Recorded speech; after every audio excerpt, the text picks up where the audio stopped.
आबादी का मुल्क 36 करोड़ के अमेरिका से कहता है कि 15 करोड़ के पाकिस्तान को समझा ले।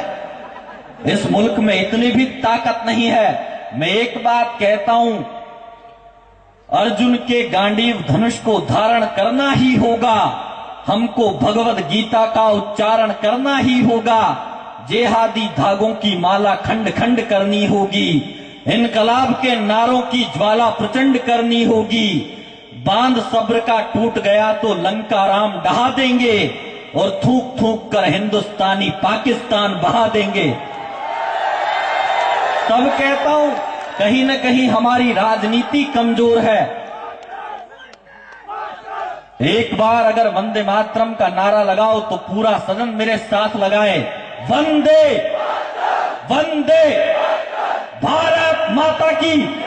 एक बार आप हाथ खड़े करके नारे लगाओ, क्योंकि अगर आपने हाथ खड़े कर लिए होते तो कोई अकबरुद्दीन ओवैसी नहीं कहता कि कोई दुनिया में राम नहीं हुआ। अगर आपने हाथ खड़े कर लिए होते तो कोई राजा भैया 175,000 करोड़ का घोटाला ही करता। अगर आपने हाथ खड़े कर लिए होते तो कोई भारत माता को डायन कहने की कोशिश नहीं करता। अगर आपने हाथ खड़े कर लिए होते तो 2 सैनिकों की शहादत नहीं होती। एक बार हाथ खड़े करके नारा लगाना, भारत माता की, भारत माता की। इन्हीं नारों के बीच में मैं 4 पंक्तियां पढ़ता हूं और लगे कि हिंदुस्तान की राजनीति परिभाषित हो रही है तो आप सबकी तालियों का आक्रोश उठे कि सिंहों की शक्ति को चूहों ने तोल लिया है, कश्मीर में आतंकवादियों ने विद्यालय खोल लिया है, वे जनता के दिलों में दहशत का आलम जगा रहे हैं और दिल्ली के मंत्री शीला की जवानी पर ठुमके लगा रहे हैं। हमने प्रेम के अग्नि कुंड में पवित्रता की आहुति दी होती तो संस्कारों का खूनी खेल करने की हिम्मत नहीं होती। हमने मुठभेड़ में 2-4 दरिंदों को गोली मार दी होती तो व्यवस्था की हत्यारों से जेल भरने की हिम्मत नहीं होती। और हमने दीवारों पर रानी मुखर्जी की जगह झांसी की रानी के चित्र लगाए होते तो मोनिका बेदी तेरी अबू सलेम की रखेल बनने की हिम्मत नहीं होती। लेकिन ये कड़वा सच निकला, मोनिका बेदी और अबू सलेम पकड़े गए पर दाऊद अब्राहम बच निकला। अरे हमने रेशम के कच्चे धागे बनाए थे खूनी पंजों को जकड़ने में, हमने 16 साल लगा दिए दाऊद अब्राहम को जिंदा पकड़ने में। इसलिए इन नरभक्षी भेड़ियों की तरफ खूंखार शेरों को आगे बढ़ जाने दो, सीमा के आतंकी अड्डों तक सेना चढ़ जाने दो और लगे आपको कि हिंदुस्तान की राजनीति के उस बादशाह का नाम मैंने लेने की कोशिश की है जो हिंदुस्तान का असली सच है। एक अंग्रेज हिंदुस्तान आया, एक चिड़ियाघर को देखने गया, उस अंग्रेज को देखकर एक कुत्ता भौंकने लगा।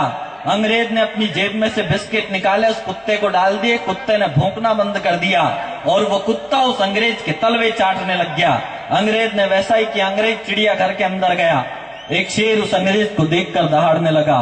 अंग्रेज ने वैसा ही किया, अपनी जेब में से बिस्किट निकाले, उस शेर को डाल दिए, लेकिन शेर ने बिस्किट नहीं खाए क्योंकि मजबूरी थी उस शेर की कि उसके गले में जंजीर बंधी हुई थी। तब सिगरेट का कश खींचते हुए उस अंग्रेज ने टिप्पणी की कि इंडिया एक ऐसा मुल्क है जहां तलवे चाटने वाले कुत्ते बाजार में घूमते हैं और दहाड़ने वाले शेरों के गले में जंजीरें डाल दी जाती है।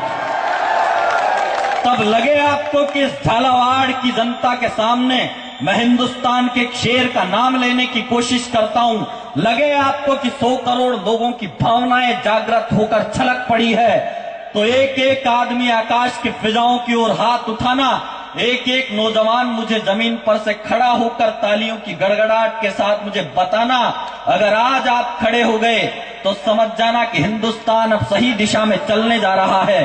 मैं 2 लाइनें पढ़ता हूं और लग जाए क्या आपको कि मैंने हिंदुस्तान के असली शेर का नाम ले दिया है, तो एक एक आदमी खड़ा होकर तालियों से बताना मुझे कि हमने रेशम के कच्चे धागे बनाए थे खूनी पंजों को जकड़ने में, हमने 16 साल लगा दिए दाऊद अब्राहम को जिंदा पकड़ने में। इसलिए इन नरभक्षी भेड़ियों की तरफ खूंखार शेरों को आगे बढ़ जाने दो, सीमा के आतंकी अड्डों तक सेना चढ़ जाने दो। अरे जरूरत पड़े तो सेना की कमान नरेंद्र मोदी के हाथों में अटका देना। और तालियां आपने पहले ही बजा दी, तालियां आपने थोड़ा पहले बजा दी। लगे आपको कि अगली वाली लाइन इससे भी अच्छी आ रही है और आक्रोश छलक पड़े तो तालियों का कोहराम मचे आज झालावाड़ की जमीन पर। हमने रेशम के कच्चे धागे बनाए थे खूनी पंजों को जकड़ने में, हमने 16 साल लगा दिए दाऊद अब्राहम को जिंदा पकड़ने में। इसलिए इन नरभक्षी भेड़ियों की तरफ खूंखार शेरों को आगे बढ़ जाने दो, सीमा के आतंकी अड्डों तक सेना चढ़ जाने दो। अरे जरूरत पड़े तो सेना की कमान नरेंद्र मोदी के हाथों में अटका देना और 24 घंटे बाद दाऊद अब्राहम जिंदा बच जाए तो बदले में मुझे फांसी पर लटका देना। 24 घंटे बाद दाऊद अब्राहम जिंदा बच जाए तो बदले में मुझे फांसी पर लटका देना। बहुत बहुत धन्यवाद और बहुत बहुत आभार कि आप सभी ने मुझे इस लाड प्यार और दुलार से सुना। और